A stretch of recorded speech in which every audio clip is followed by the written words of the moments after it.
Olá pessoal, meu nome é Ian Davis. Sou uma das principais técnicas de suporte aqui na Gelquay. E hoje passaremos pelo segundo dia do nosso workshop presencial, que abordará o processamento de dados e as entregas. Se em algum momento eu for rápido demais, devagar demais, ou se você se perder, sinta-se à vontade para me interromper. Esse treinamento é para as pessoas nesta sala e para quem está assistindo esse vídeo. Então, eu quero garantir que você consiga me acompanhar. Para uma visão geral do nosso conteúdo de hoje, vamos percorrer todo o fluxo de trabalho de processamento de dados do TrueView. Depois, entraremos no pós-processamento, que inclui aquela ferramenta de alinhamento de faixas que falamos ontem, limpeza e preparação de dados, classificação de solo, estimativa de precisão, entregas, e falaremos sobre a nuvem do LP360. Primeiro, o mais importante. Sobre o caminho dos seus arquivos, há algumas coisas muito importantes a se manter em mente. 1. Nunca use um local de armazenamento em nuvem para sua instalação ou para o processamento de projetos ativos. Se estiver usando algo como o OneDrive ou algo do tipo, ele pode bloquear os arquivos enquanto tenta sincronizar e impedir o processamento. Portanto, você deve ter seus dados armazenados localmente em sua máquina se estiver processando-os ativamente. O armazenamento de longo prazo é perfeitamente aceitável na nuvem. Também há o limite de 200 caracteres para o LP360. Isso não é uma limitação do LP360, é uma limitação do Windows. Então, tenha isso em mente. Você deve tentar manter seus caminhos o mais curtos e simples possível. Também recomendo fortemente que evite usar caracteres especiais ou espaços no caminho do seu arquivo. Espaços e caracteres especiais podem causar problemas durante o processamento, então lembre-se disso. Queremos nos ater a números, letras, sublinhados e traços. Além disso, se estiver usando um dispositivo de armazenamento portátil ou armazenamento em rede por muito tempo, certifique-se de verificar o desempenho deles, pois pode degradar com o tempo.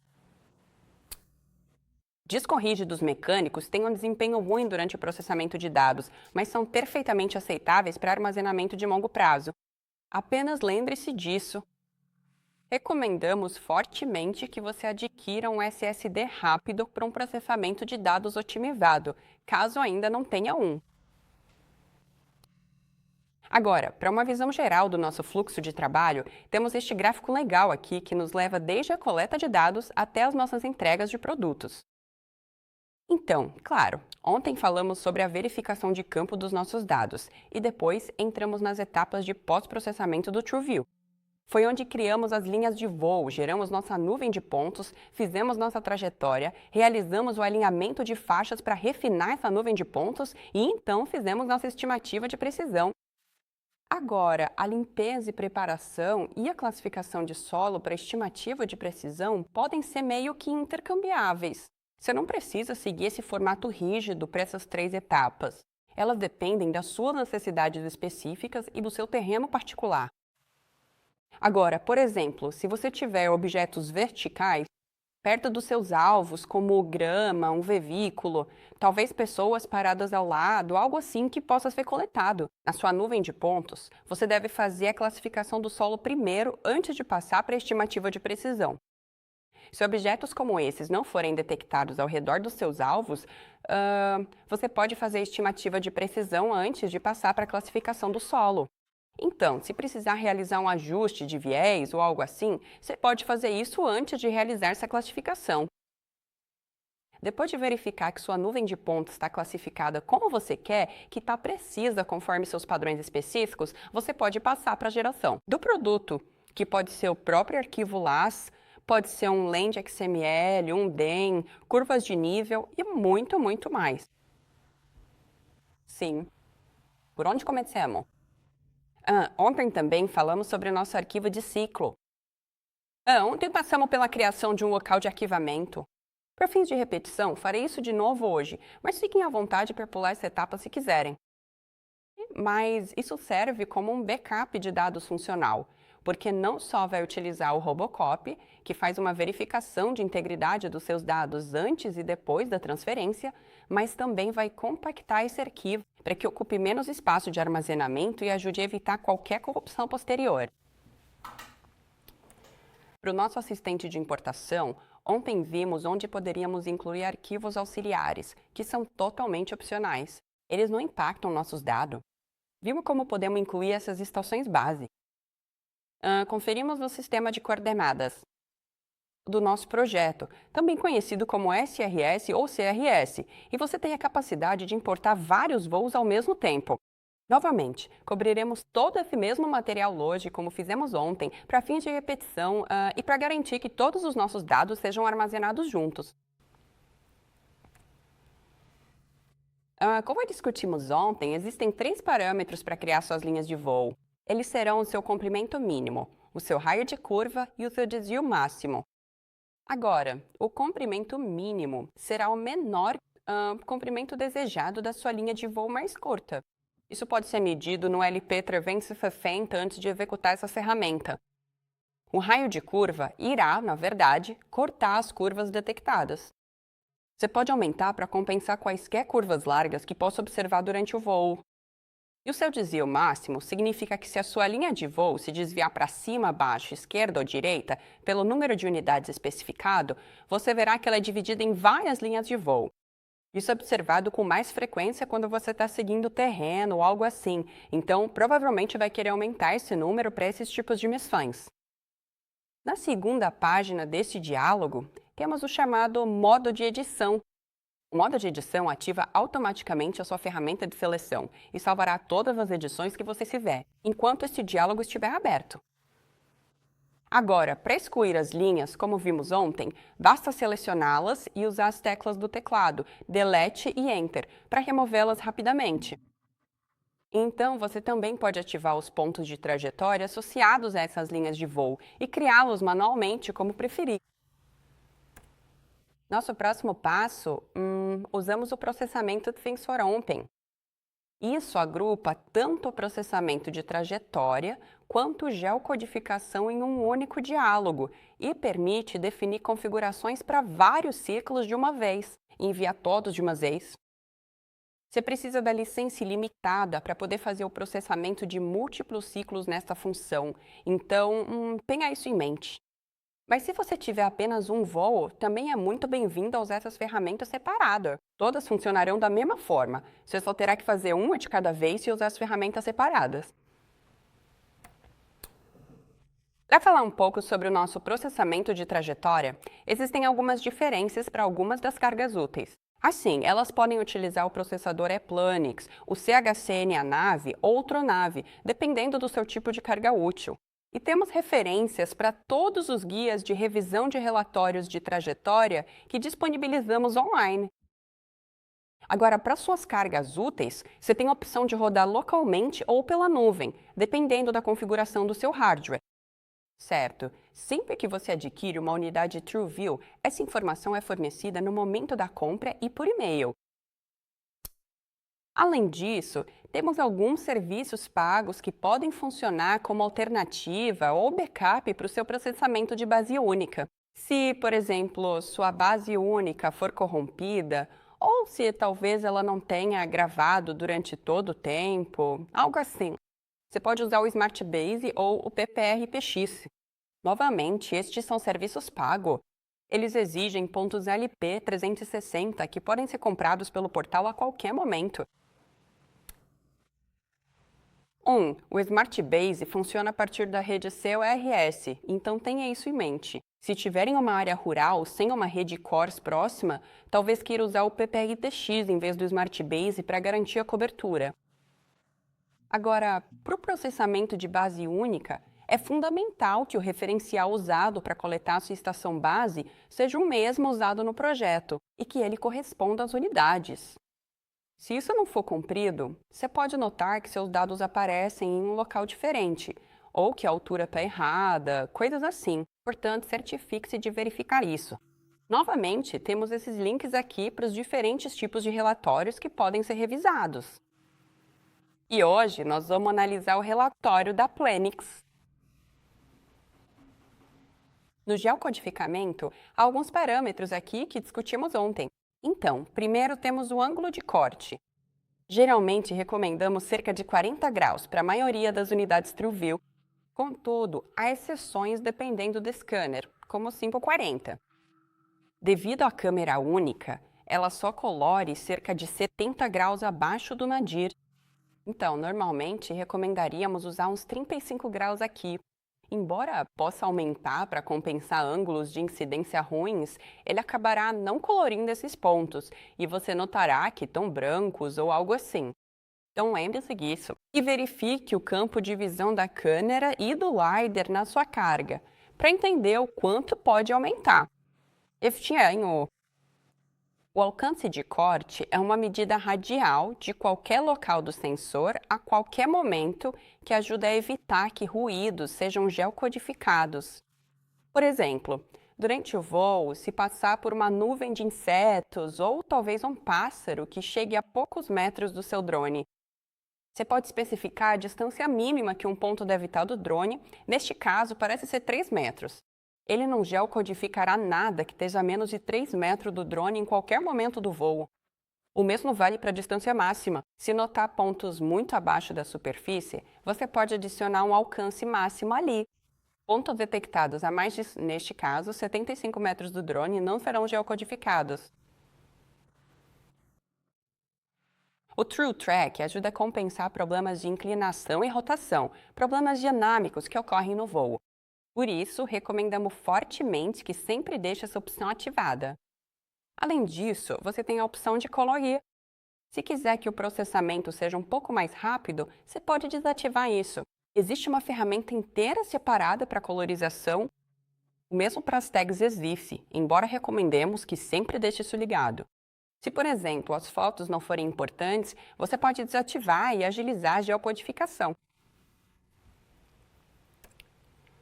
Indo para as etapas de pós-processamento, é aqui que começamos a refinar nossa nuvem de pontos, e isso será feito pelo Strip Align. Ele requer um licenciamento próprio e separado, então existe uma licença Strip Align. Há também uma licença antiga chamada Street Adjustment, que ativa essa ferramenta. E o objetivo dela é remover inconsistências na trajetória do voo. Isso pode ser observado entre diferentes linhas de voo ou entre diferentes ciclos. Pode ser executado em várias. É totalmente automático, com alguns parâmetros limitados aqui. Por exemplo, você pode desativar ou ativar suas tags EXIF e a colorização. Eu recomendo ter ambos ativados quando você estiver fazendo essas correções. Dessa forma, suas fotos também são corrigidas, para uso posterior. E então você pode especificar se deseja fazer um pequeno desalinhamento ou um grande desalinhamento. O pequeno desalinhamento é destinado a erros vistos em 10 centímetros ou menos. O grande desalinhamento é destinado a erros observados de 10 centímetros ou mais entre suas linhas de voo. Agora, se você decidir que gostaria de executar esta ferramenta em vários ciclos, eles devem ser contíguos e devem se sobrepor. Se esses parâmetros não forem atendidos, ela não será executada, ela vai falhar. Tudo bem. Então, nós tivemos um exemplo de como isso se parece ontem. E uma outra aqui na nossa frente. Então, essas curvas que você está vendo são, na verdade, coloridas com base nas linhas de voo individuais. Seus IDs são chamados de ID de fonte de ponto e podemos ver que parece que eles se empilham uns sobre os outros. Não vemos todas essas cores se misturando. Então é assim que sabemos. Temos algum tipo de separação ou algum tipo de inconsistência em nossa trajetória que precisa ser resolvida. Nesta segunda imagem, podemos realmente ver onde eles basicamente se encaixaram. Assim, o Strip Align foi capaz de detectar e remover essa inconsistência e nos gerar uma nova nuvem de pontos com uma crista muito mais definida do nosso edifício aqui. A precisão da superfície é outra maneira de avaliar se você precisa executar esta ferramenta. Então, por exemplo, aqui estávamos usando a visualização de perfil para fazer essa avaliação, mas a precisão da superfície permitirá que você olhe para toda a nuvem de pontos. Agora, a precisão da superfície foi projetada para ser uma avaliação robusta e automatizada de precisão ou ruído em superfícies lisas dentro de sua nuvem de pontos. Isso também pode ser definido como a imprecisão da sua nuvem de pontos. Agora, ao executar esta ferramenta, ela é definida na definição de precisão de superfície da SPRS, especificamente, que é uma medida da capacidade de um sistema LIDA de detectar superfícies duras e planas. Portanto, se você estiver em uma área muito rural, com muita vegetação, notará que essas áreas são sempre marcadas em vermelho, normalmente porque haverá muito movimento dinâmico em nossa vegetação, por causa do vento e coisas assim durante a coleta, então sempre terá algum nível de imprecisão. Mas esta ferramenta permite que você ative algo chamado apenas superfícies planas, assim ela desconsiderará as áreas vegetadas que detectar. Agora, essa ferramenta pode ser ativada por uma série de licenças. Então, por exemplo, se você tiver o alinhamento de faixa ou aquela ferramenta legada de ajuste de faixa, você também terá acesso a esta. E para nossos outros usuários, você também pode ativá-la usando nossa ferramenta de inteligência de negócios. A inteligência de negócios também inclui funcionalidades como extração de linhas de energia, extração de trilhos, extração de edifícios e muito mais. Agora, basicamente, o que isso está gerando é um raster baseado em um limite de aprovação ou reprovação que você pode especificar.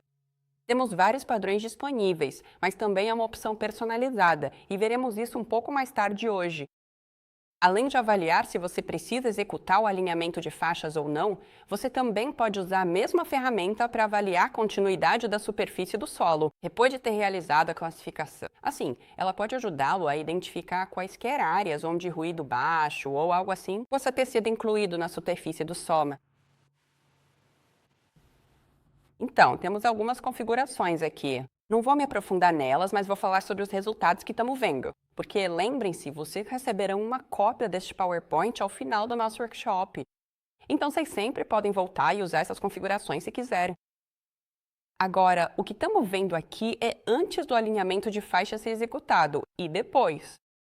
Bem aqui, estamos vendo uma rodovia ou algum tipo de estrada. E podemos ver que há muito vermelho indicado ao longo dessas bordas externas. Agora, parece que usamos um limite de 2 centímetros, eu acredito. Então, quaisquer superfícies detectadas com uma imprecisão superior a 2 centímetros foram coloridas em amarelo e, se for o dobro disso, em vermelho. É assim que sabemos que essas áreas não estão bem alinhadas, não estão muito refinadas, certo?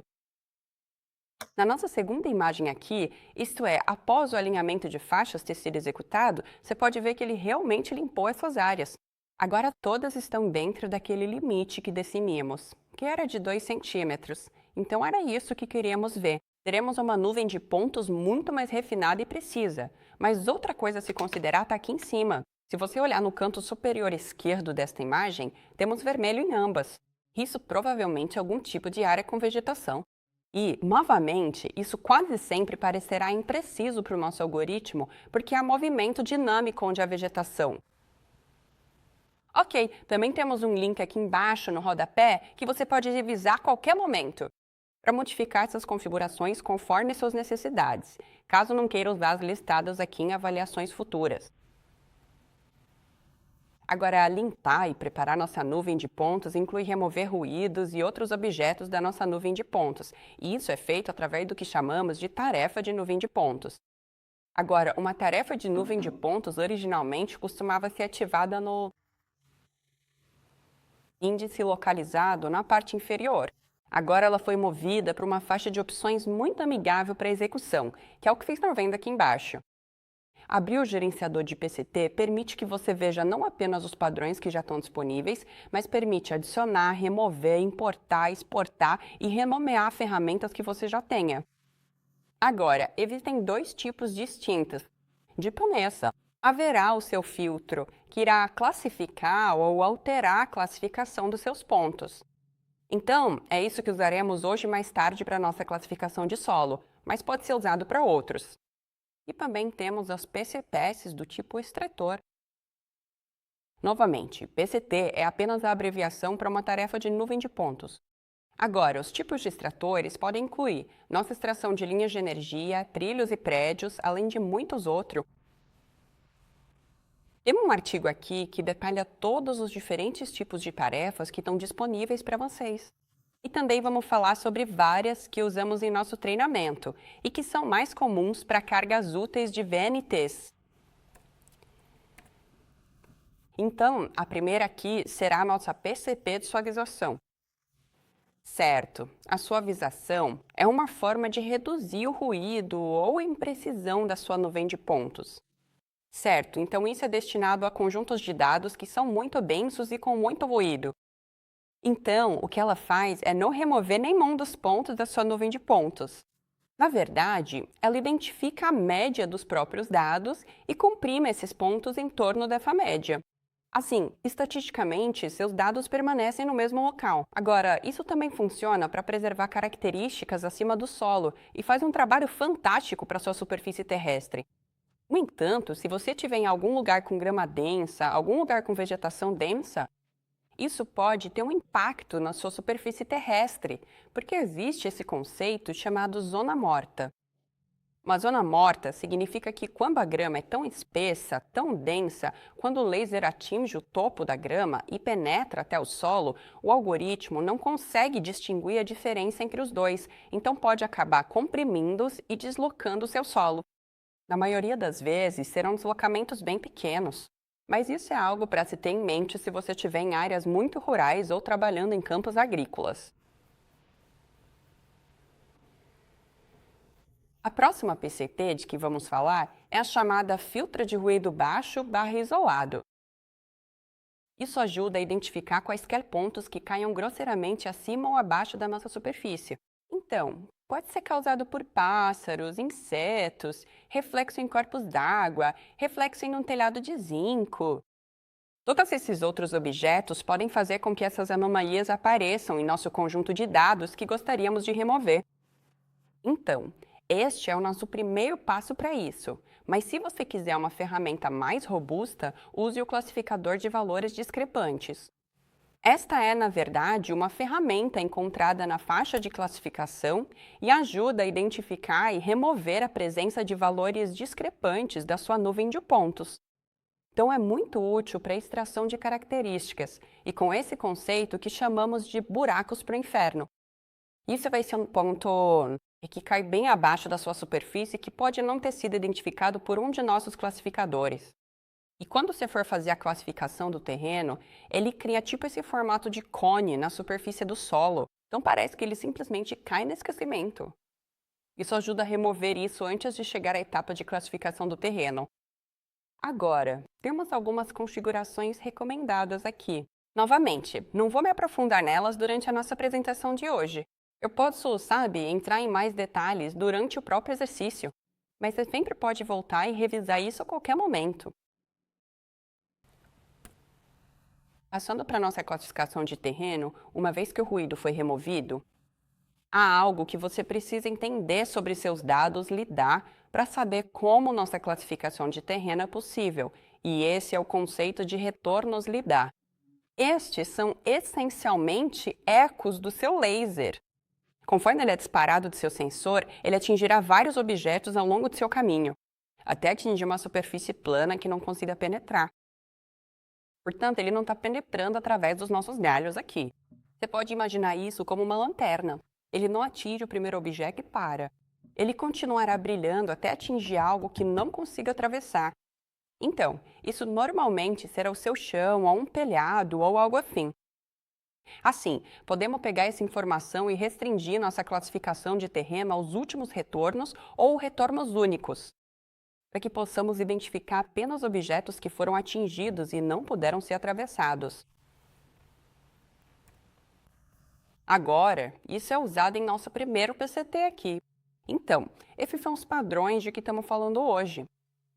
Este é o nome do PCT lá dentro. Mas o tipo de tarefa para a nossa tarefa de criar superfície de semente é classificar por estatísticas. Então, ele vai olhar para os seus dados em um formato de grade. Você vai especificar um certo tamanho de célula que gostaria de usar e ele vai procurar o último retorno mais baixo e classificar isso como um ponto de solo.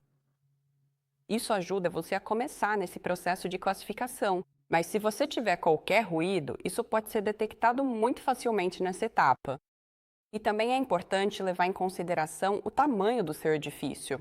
Então, se você estiver em algum lugar, como um bairro ou algo assim, com muitos prédios do mesmo tamanho, você pode imaginar isso aqui como um edifício. Se o tamanho da nossa célula não for grande o suficiente para alcançar o lado do edifício, acabaremos obtendo pontos em cima dele. Então, por exemplo, aqui temos uma, duas, três células que caem apenas no topo do telhado do nosso edifício. Portanto, temos pelo menos 3 pontos que precisam ser removidos ou serão incluídos em nossa superfície de solo. Tudo bem. Nosso próximo passo, após classificar essas sementes, é realizar iterações. Agora, este é um tipo de tarefa de filtro de solo TIM adaptativo. Então, isso vai pegar seus pontos de semente, que é o que você verá destacado em vermelho aqui, e vai olhar a uma distância, em um ângulo, e pegar quaisquer pontos que caiam nesta área e classificá-los como solo. Ele vai repetir isso, vai olhar para esses novos pontos aqui, a uma certa distância, em um ângulo, e pegar esses pontos. E ele vai rodar por quantas iterações forem especificadas. Agora, temos algumas recomendações aqui nesta página sobre algumas configurações gerais, mas vamos trabalhar na modificação delas um pouco mais tarde, sobre como identificar o que funciona melhor para você e seus projetos com base no seu terreno. Depois que isso for feito, você pode passar para o processo de limpeza do solo. Temos 2 funcionalidades diferentes para isso. A primeira delas será a ferramenta de limpeza do solo. Agora, esta é uma ferramenta totalmente automática aqui. Você pode fazer a classificação manual, onde você pode selecionar pontos que gostaria de classificar como solo. Você também pode selecionar para remover quaisquer pontos que possam estar imprecisos e, em seguida, também pode fazer a limpeza assistida do solo. Isso significa que você pode selecionar um modo de limpeza. Você pode executá-lo em apenas uma pequena área, o que eu recomendo se estiver testando esses resultados, ou pode executá-lo em toda a sua nuvem de pontos. Agora, recomendamos fortemente que você comece no normal e depois aumente naquelas áreas com inclinação mais acentuada, especialmente se houver objetos verticais, como vegetação, carros, coisas desse tipo, porque se você pular direto para nossas funções mais agressivas, elas podem acabar classificando demais. Portanto, comece no normal e vá subindo. Agora, algo que é incrivelmente útil se você decidir usar a versão PCT desta ferramenta é que ela permite que você selecione novos pontos de semente para executar isso. E eu estarei mostrando isso em nosso exercício mais tarde. Portanto, se você estiver trabalhando para classificar sob a copa das árvores ou ao longo de enrocamentos ou algo assim, o PCT será muito útil para você. E novamente cobriremos isso mais tarde em nosso exercício de hoje. Depois que isso for feito, você poderá executar a ferramenta de precisão de superfície, como mencionei anteriormente. Ela pode ser usada para avaliar a continuidade do seu solo, identificar qualquer lugar que possa estar confuso, como talvez onde possa haver grama incluída que você precise limpar, ou se houver algum ruído que tenha sido captado na superfície do solo. Esta ferramenta ajudará você a identificar essas áreas em vez de ter que varrer todo o seu conjunto de dados. Em nossa estimativa de precisão, temos a capacidade de classificar em 3D, ou seja, X, Y e Z, usando nossos alvos de tabuleiro de xadrez, círculos concêntricos e estrelas de precisão. Então, como mencionei ontem e mencionarei novamente hoje, o LP360 é capaz de notar a diferença e tem um algoritmo diferente para cada tipo de alvo. Por exemplo, se você tiver um alvo pintado, como um X pintado no chão e marcado, ele só vai calcular o Z para isso, ao contrário de se você tiver um tabuleiro de xadrez, círculo concêntrico ou estrela de precisão. Desde que você tenha a licença de precisão 3D, ele calculará o X, Y e o Z dessa superfície. Isso pode ser feito clicando no botão de busca automática. Isso permitirá que ele preencha todos os cálculos de onde identificou seus alvos. Você pode usar o botão de resolver para realizar sua correção. Isso vai transladar ou deslocar sua nuvem de pontos para se ajustar melhor aos pontos de controle. E criará uma nuvem de pontos totalmente nova para avaliações futuras mais adiante. Você também pode modificar suas configurações, como vimos ontem. Você pode modificar o raio de busca usado para o seu método de superfície IDW. Pode aumentar o tamanho das suas estrelas de precisão, estrelas não, seus tabuleiros ou círculos concêntricos com base no tamanho do alvo que está usando. E você também pode exportar o seu relatório. Agora, temos vários ou alguns links aqui sobre como configurar seus pontos de controle, porque, lembre-se, você precisa inserir o tipo dependendo do tipo que está usando. Isso é muito importante. Se o tipo não for incluído, o LP360 tratará todos como alvos pintados, e ele só calculará o eixo Z, mesmo que você tenha aquela licença de precisão 3D. Então, tenha isso em mente. Você também pode corrigir o seu LAS e o seu raster, usando o PCT de transformação afim. Por exemplo, se tivesse um ortomosaico que quisesse deslocar em x e y usando os mesmos valores de deslocamento do seu LAS. Aqui, quando o diálogo de resolução abrir, você pode anotar o deslocamento x e y que será aplicado. E você pode inseri-los aqui para transladar ou deslocar o seu raster também. Agora, na camada de correção, recomendamos que, se tiver pontos de verificação suficientes, use um subconjunto para deslocar os dados e outro para verificar os resultados. No primeiro caso, ao movê-los de fato, nós os chamaríamos de pontos de controle. Os usados para verificar seriam chamados de seus pontos de verificação.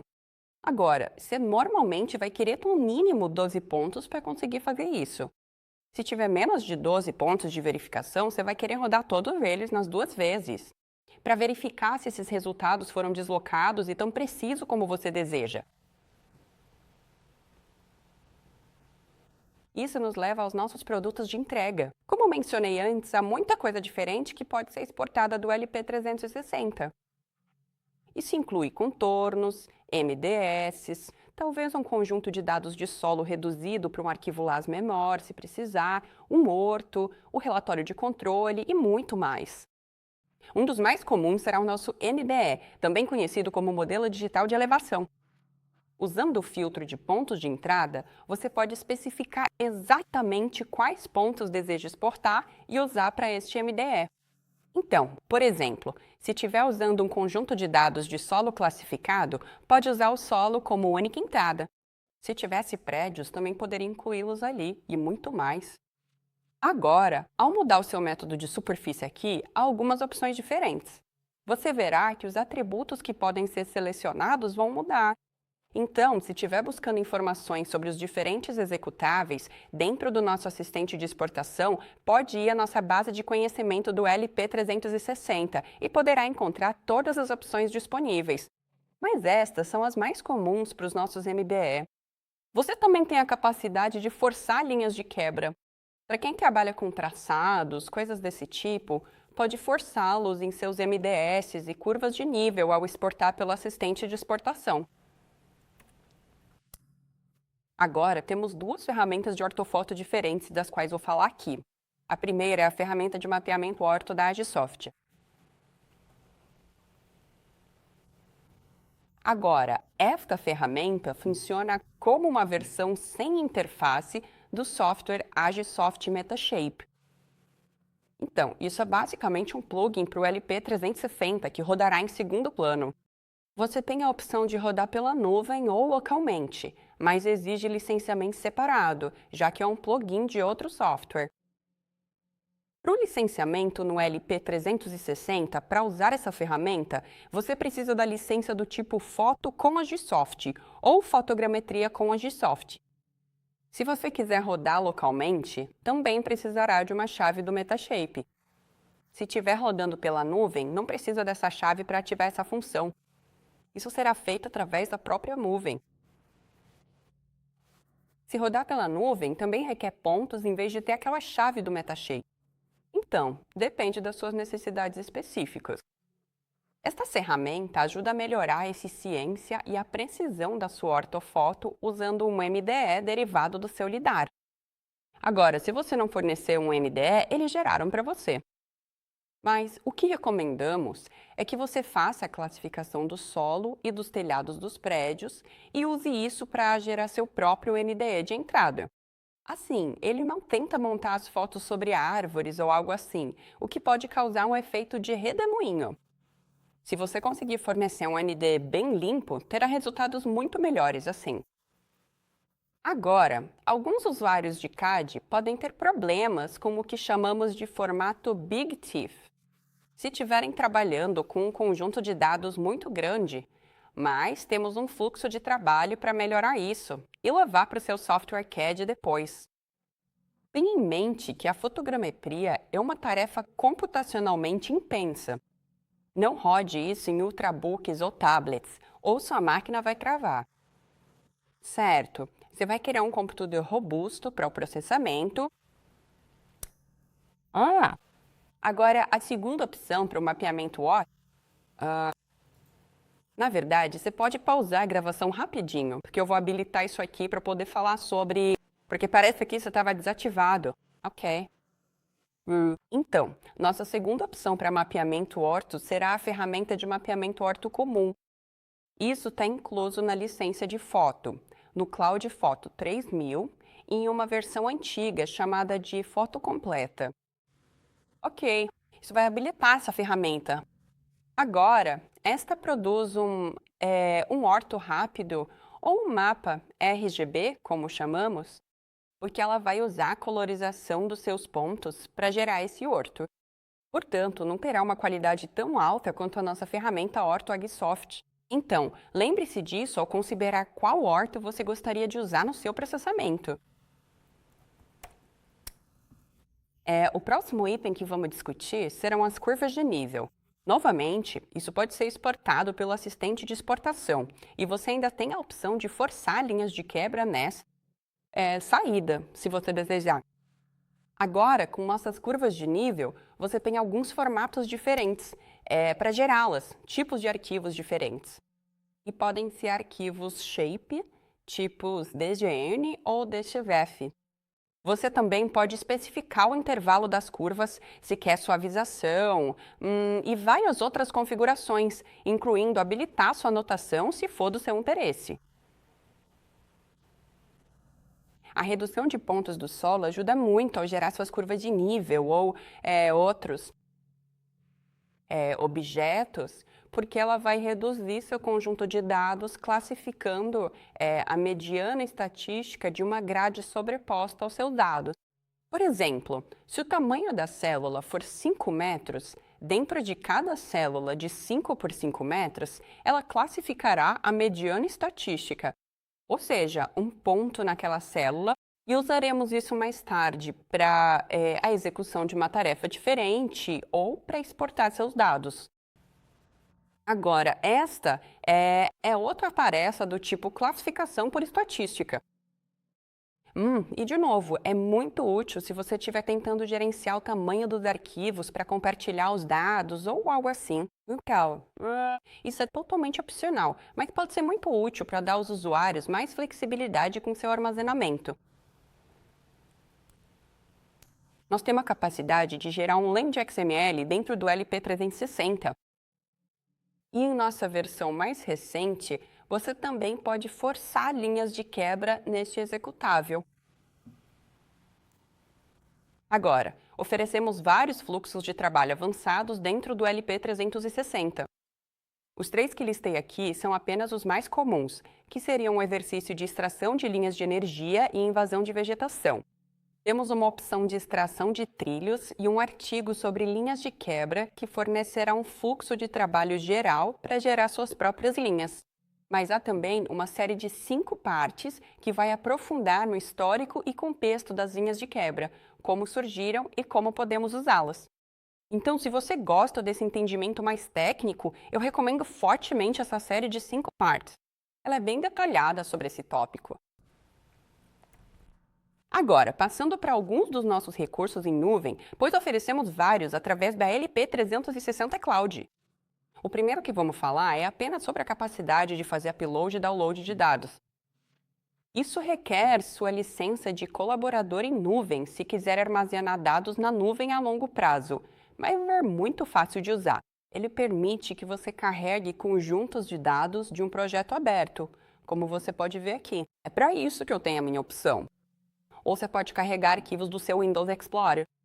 Além de carregá-los diretamente, você pode criar uma nova pasta na nuvem ao mesmo tempo que faz a importação. Então, se você tem um projeto novo em que está trabalhando e quer mantê-lo todo bem organizado na sua nuvem, você pode criar uma nova pasta para esse projeto e renomear a camada da nuvem quando for carregada. Assim, você pode dar um esquema de nomenclatura rigoroso ou o que melhor atender às suas necessidades. E quando for baixar da nuvem, novamente, isso é totalmente possível dentro do LP360.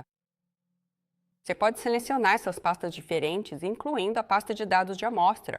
Se alguém quiser baixar alguns dos nossos conjuntos de dados de amostra, temos alguns para vários sensores diferentes. Temos alguns para diferentes exercícios da nossa conferência de usuários em outubro de 2025 e muitas outras coisas disponíveis para baixar e testar. Além disso, você tem a capacidade de transmitir quaisquer dados que tenham sido carregados para a nuvem. Isso oferece duas opções diferentes para essa funcionalidade. Você pode visualizá-lo em um visualizador web no LP360 Cloud, em cloud.lp360.com, ou obter um link de transmissão. Então, quando for transmitir seus dados, você pode clicar em Obter link de transmissão. Ele fornecerá uma URL exclusiva. E você pode colá-la na caixa de diálogo de adicionar dados do LP360 para opções de Cloud WAS, e ele transmitirá os dados para o seu projeto. Isso requer apenas uma licença de nível Explorer. Então, a cada compra de uma licença de drone LP360, você recebe 5 licenças Explorer. Assim, você pode usar isso para compartilhar dados com clientes ou com colegas. E eles não interromperiam o seu processamento mais tarde. Eles não precisariam daquela licença adicional mais robusta.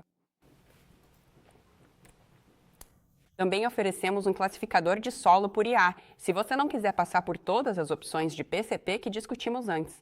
Esta é uma maneira bem fácil de classificar os seus dados.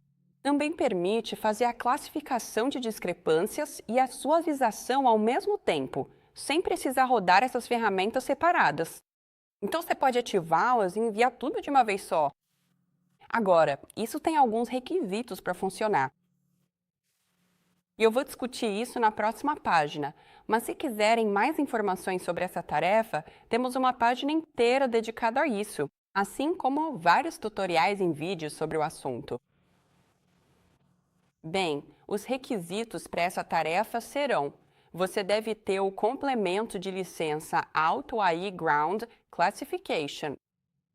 Isso deve ser atribuído ao seu usuário no portal LP360, pois é uma licença em nuvem. Todas as nossas licenças em nuvem não são apenas ligadas à organização, como a licença do drone, elas são ligadas a usuários individuais. Então, você atribuiria ao seu e-mail, faria login no LP360 online dentro do desktop e teria acesso por lá. Além disso, você precisa garantir que esteja logado no seu desktop. Se você não fizer o login, não terá acesso ao licenciamento e não poderá enviar, porque ele não vai conseguir alcançar a nuvem. E os seus dados também precisam estar em uma estrutura específica. Seus dados LAS devem estar organizados em uma grade ortogonal regular de blocos, com cada bloco ou arquivo individual tendo entre 250 MB e 3 GB. E eles não devem ter nenhuma sobreposição. Portanto, você quer que esses sejam arquivos individuais. Se houver alguma sobreposição estranha nos seus blocos, você pode acabar tendo dificuldades no processamento. Agora, o motivo desse tamanho ser importante é que ele o torna mais digerível para o algoritmo. Se o tamanho dos arquivos não estiver nesse parâmetro, como se forem menores que 250 MB, pode não classificar bem, porque não tem pontos suficientes para identificar realmente o que está acontecendo. E se for maior que 3 GB, o algoritmo meio que engasga e tem mais dificuldade para classificar. Agora, no LP360, você também pode enviar seus dados para nós aqui no suporte através da nossa ferramenta de envio. Se tiver dificuldades com seus dados, não souber o que ocorre, ou se houver algo no projeto e precisar nos enviar arquivos de log, use essa ferramenta. Só verifique se está logado na nuvem do LP360 no desktop e ele enviará os arquivos para análise e suporte. Além disso, se você quiser agilizar Para agilizar suas necessidades de suporte, temos duas bases de conhecimento com informações detalhadas sobre nossos produtos. Para hardware, acesse suporte.geocoi.com. Para software, acesse suporte.lp360.com. Isso inclui opções de solução de problemas para mensagens de erro comuns, então você pode pesquisar o erro e obter informações, mas também contém toda a documentação do fluxo de trabalho no suporte.lp360. Além de enviar para o suporte, você também pode solicitar um novo recurso a qualquer momento usando o botão Solicitar um recurso. Essa solicitação de recurso irá direto para a nossa equipe de desenvolvimento para a implementação no software. Então, se tiver interesse em ver algo novo, por favor, nos envie uma solicitação. Ficaremos felizes em atendê-lo da melhor forma possível. E quanto mais frequente for uma solicitação, maior será a prioridade e mais rápido ela será implementada no LP360. Por fim, temos várias opções de treinamento diferentes. Obviamente, para quem já participou do nosso treinamento presencial, nós oferecemos todo mês como um workshop. Também oferecemos uma versão em webinar para isso. Se tiver dificuldade em treinar ou viajar, sinta-se à vontade para se inscrever em nossos webinars. Webinar. Os webinars são totalmente gravados. Você recebe a gravação depois, junto com os PDFs dos nossos PowerPoints, que também são discutidos no treinamento de hoje. A principal diferença entre o presencial e o webinar é que o webinar é um pouco mais rápido e direto sobre o fluxo de trabalho, enquanto o presencial é um pouco mais prático e você terá uma experiência mais pessoal. Então, tudo depende do que funciona melhor para você. Além dessas opções, também temos alguns treinamentos pagos disponíveis. Pode ser um treinamento no local, se precisar, talvez, treinar um grande número de pessoas do seu grupo ou algo assim. Talvez você tenha algum hardware sobre o qual precise de treinamento. Você pode contratar o tempo de um de nossos técnicos para isso. E também temos uma opção de treinamento individual online. Se você tiver um fluxo de trabalho personalizado que esteja tentando resolver, pode preferir o treinamento individual online. E você também receberá uma gravação disso. E você pode fornecer seus próprios conjuntos de dados para essa execução. Assim, podemos oferecer uma experiência prática, trabalhando com seus próprios dados.